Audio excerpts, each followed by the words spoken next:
bakışlarını,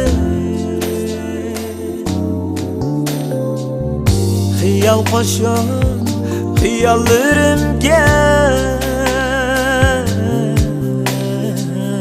nazing bilan birga bo'lishni, xiyal qo'shib xiyollarimga, nazing bilan birga bo'lishni.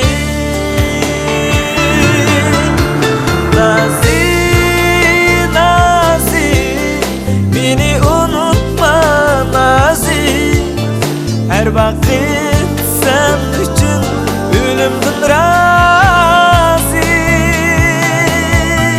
Nazi, Nazi, beni unutma Nazi.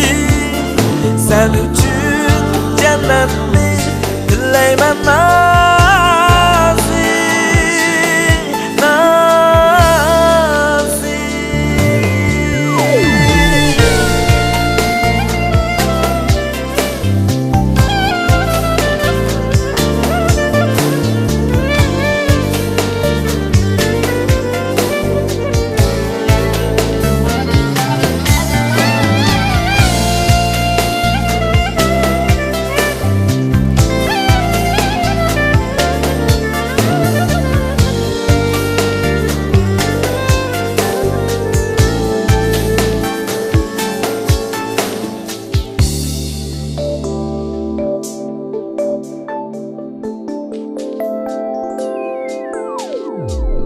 Muhabbatda birga bo'lishni,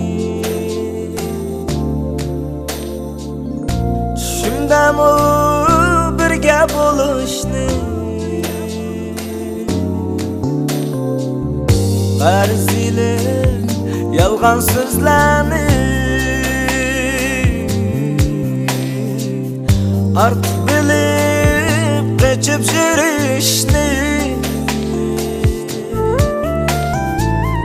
qarz ile yolg'on so'zlarni